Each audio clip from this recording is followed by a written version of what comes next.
በስመ አብ ወወልድ ወመንፈስ ቅዱስ አሐዱ አምላክ አሜን። ሰላም ስድራ እግዚአብሔር ብዘለኹም ወሰላም ክትሉ ምን ይልኩም እምባርከስ ከም እግዚአብሔር ቅዱስ ፈቃድ ኮይኑ ለማዓንቲ ብዛዕባ ቅዱስ መስቀል ክንማሃሪና ቅዱስ መስቀል ወይካ ቅዱስ ዝተባሃለሉ ምክንያት ወይተና መድኃኒና ኢየሱስ ክርስቶስ ናቱ ስግኡ ናቱ ደሙ ስለ ዘዕረፈ ቅዱስ ተባሂሉ ይጽዋዕ።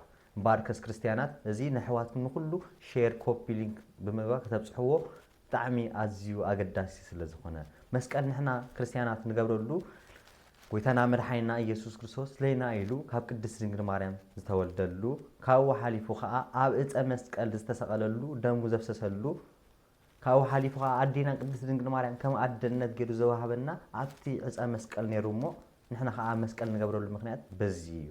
እምበኣርከስ ሐዋርያ ቅዱስ ጳውሎስ ነዚ ክገልጽ ከሎ አንሰ ትሜካ በመስቀለ ክርስቶስ ይብል ኣነሲ በመስቀል ወይታይ መድኃኒና ኢየሱስ ክርስቶስ እየዝምካሕ ካልእ ትምክሕት ካብ ይርሓቕ ይብል ገላትያ 6:14።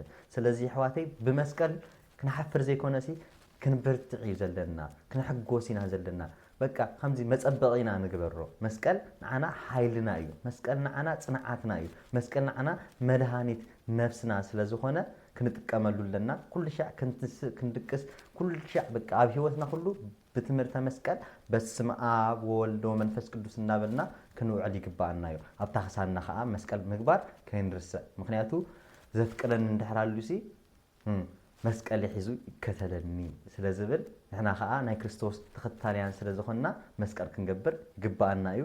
ወስብሃት ለእግዚአብሔር።